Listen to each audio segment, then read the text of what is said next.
বন্ধুরা, তোমরা সবাই কেমন আছো? ওয়েলকাম ব্যাক টু মারবিথি বিকাশ লাইফস্টাইলে সবাইকে স্বাগতম জানিয়ে শুরু করছি নতুন একটি ব্লগ।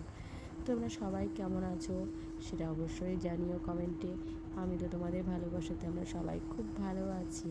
তো চলো আজকের দিনটা আমি কি করে শেয়ার করলাম বা কি করলাম সেটা তোমাদের সঙ্গে একটু শেয়ার করি। তো আজকে হচ্ছে চড়ক পূজা। এখন আমি এমন একটি জায়গায় দাঁড়িয়ে রয়েছি যেখানে ভক্তি এবং সাহস মিলেমিশে একাকার হয়ে গেছে। সেদিন ছিল চৈত্র সংক্রান্তি আর আমি চলে গিয়েছিলাম বাংলার শত প্রাচীন উৎসব চড়ক পূজা দেখতে। চড়কের মেন ভিত্তি হলো এই সন্ন্যাসীরা পুরো মাস, এই চৈত্র পুরো মাসটা তারা কঠোর নিয়ম মেনে চলে। মানুষের বিশ্বাস এই কঠোর নিয়মের মধ্যেই তারা মহাদেবকে তুষ্ট করেন। ঢাকের তালের সাথে এই উদ্দাম নাচ দেখে আপনারও গায়ের লোম খাড়া হতে বাধ্য হবে। অনেক দূর দূরান্ত থেকে প্রচুর ভক্তবৃন্দরা আসেন এই চড়ক পূজা দেখতে। অন্যান্য জায়গার পাশাপাশি আমাদের রায়গঞ্জ শহরের বেশ কিছু জায়গায় এই চড়ক উৎসব পালন করা হয়। আর আমিও চলে এসেছি আমাদের এই কাছেই দুটি জায়গায় পুজো হয়, একটি হচ্ছে কসবাতে আর একটা হচ্ছে নেতাজি মোড়ে। হ্যাঁ, সঠিক আমি ক্লাবের নাম দুটো বলতে পারছি না। আর আমরা চলে এসেছি বাবানকে নিয়ে এই বছরের দ্বিতীয় চড়ক পূজা দেখতে। মানে আমার বাবানের এটা দ্বিতীয় চড়ক পুজো। গত বছর ওকে নিয়ে এসেছিলাম, তখনও ছোট্ট, সবে 3 মাসের ছিল, এবং তখন ওকে এই যে যারা ঘুরছে সন্ন্যাসীদের কোলে ওকে দিয়েছিলাম। এবছর আর জানি বড় হয়ে যাবে, দিতে পারবো না, তাই এবছর আর দিইনি। তো কেমন লাগছে অবশ্যই ভিডিওটা তোমরা লাইক করে অবশ্যই কমেন্ট করে জানিও আমার এই ভিডিওটা কেমন লাগছে। আর ঘোরা শুরু হয়ে গেছে, বিভিন্ন নানা সন্ন্যাসীরা ঘুরছে, এবং ঘুরতে ঘুরতে এই দাদাভাইটার কি যে হঠাৎ করে অসুবিধা হয়েছিল, হঠাৎ করে উনি ছটপট করে ওঠেন এবং তাকে নামিয়ে নেওয়া হয়েছিল। এবং এই যে একটা ভয়ঙ্কর দৃশ্য, এটা না সত্যি খুবই ভয়ঙ্কর, আমি কোনোদিনও এত কাছে থেকে দেখিনি। অনেক কিছুই আছে এখানে, তোমরা পুরো ভিডিওটা দেখতে পারলে বুঝতে পারবে যে এখানে কি হতে চলেছে।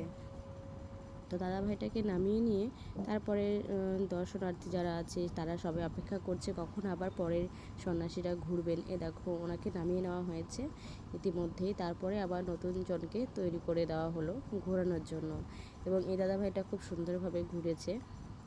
ঘুরতে ঘুরতে ইনি ঢাকের তালেও ঢাক বাজিয়েছে, অনেক কৌশল দেখিয়েছে, বাতাসা দিয়েছে, প্রসাদ দিয়েছে, এবং বাচ্চারা অনেকে এখানে ঘোরায় অনেক মানত থাকে, সেগুলো দিয়ে নিয়ে সেটাকে সুন্দর করে সাজিয়ে তোলা হয়েছে। তো তোমরা কে কোথায় থেকে এই ভিডিওটাও দেখছো অবশ্যই সেটাও একটু জানিও।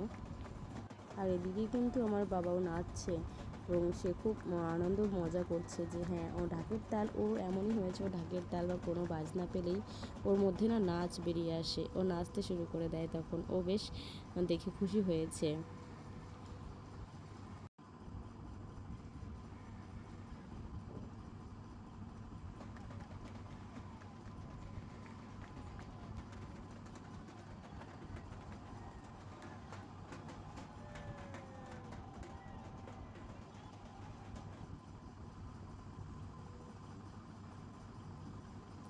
দেখতে পেলে বন্ধুরা, সে ঢাক দিয়ে তার কৌশল দেখিয়ে তার ঘোরানো কমপ্লিট করে তাকে নামিয়ে নেওয়া হয়েছে, এবং আরেকটি সন্ন্যাসীকে তারপরে তৈরি করে দেওয়া হয়েছে। এবং এর মধ্যে আরেকজন সন্ন্যাসী, মানে সে বড়শি ফোড়াবে দেখে এখানে প্রায় একটু গণ্ডগোলের সৃষ্টি হয়ে গিয়েছিল।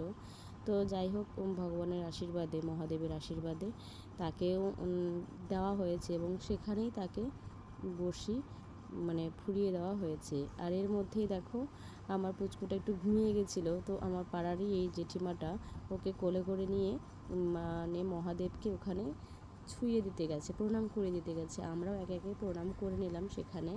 আর এখানেই দেখতে পাচ্ছ সেই ভয়ঙ্কর দৃশ্য, আমি যা কোনোদিনও দেখিনি সেটা এখানে এসে আমার চোখে পড়ে গেল। দেখতেও ইচ্ছে করছে, আবার ভয়ও করছে। তবুও যাই হোক, একটুখানি ক্যামেরাবন্দি করে নিয়েছি, তোমাদের কাছে একটুখানি শেয়ার করলাম, তোমরা সবাই ভালোভাবে সেটাকে নেবে। তো এই দেখো, এই দাদাভাইটাকে পরে বড়শিতে আর কি তৈরি করে দেওয়া হয়েছে ওনাকে। উনিও খুব ভালোভাবে ঘোরা সম্পন্ন করেছে, এবং একদিকে দেখতে পাচ্ছে, খুব লক্ষ্য করলে দেখতে পাবে, একজন ওনার জন্য বেশ প্রার্থনা বা মন্ত্রর দ্বারা হয়তো ওনাকে সুস্থই রেখেছে, বা এটা হয়তো ভগবানের আশীর্বাদ। তো যাই হোক, ঘোরা হয়ে গেছে, তাকেও নামিয়ে নেওয়া হয়েছে। এখানকার ঘোরা আপাতত সমাপ্ত। আরেকটা যেখানকার কথা বললাম যে নেতাজি মোড়ে, আমরা সেখানে গিয়েছি, তখন দেখি ওখানকার ঘোরানো প্রায় হয়ে গেছে। তাই পরে আমরা আবার একটু মেলা ঘুরতে গিয়েছিলাম। গিয়ে দেখি প্রচণ্ড ভিড়, মানুষের ভিড়। আর আমরা তো সেখানে গিয়ে কিছু তেমন আর দেখতে পাইনি, শুধু একটু গেলাম ওখানকার চড়কের ওখানে, একটু প্রণাম করলাম। আর ওকে দেখো একটু হাঁটাচ্ছি, মানে এতক্ষণ তো প্রচুর ভিড় ছিল, এখন ওকে একটু হাঁটাচ্ছি। হাঁটিয়ে নিয়ে এখানে একজন আমাদের জেঠু হবে পাড়ারই, তো উনি আবার আমার ছোট্ট সোনা বাবাকে নিয়ে একটু বাতাসা দিয়ে ওকে একটু প্রণাম করিয়ে নিল। আর ওকে দেখো দুটো প্রসাদ দিয়েছে, বাতাসা প্রসাদও, বাতাসা প্রসাদ খেতে খুব ভালোবাসে। আর ওরা মাটিতে হাঁটতে চাইছিল না, মানে সবসময় জুতো পরে থাকে তো মাটিতে ঠিক পা রাখে না, আর মাটিতে এখন পাওয়াই মুশকিল হয়ে গেছে। তো যাই হোক, তার জন্য ওকে এখানে ওর বাবা বলছে একটু ছেড়ে দাও, ও একটু হাঁটুক। তাই ও একটু একা একাই হাঁটছে। আর কেমন করে হাঁটছে দেখো, ও কিন্তু ভালো করে হাঁটতে পারে। ও জাস্ট এখানে মাটি আর ঘাসের জন্য এরকম করে হাঁটছে। তারপরে আমাকে আর ওর পাপাকে প্রসাদ খাইয়ে দিল,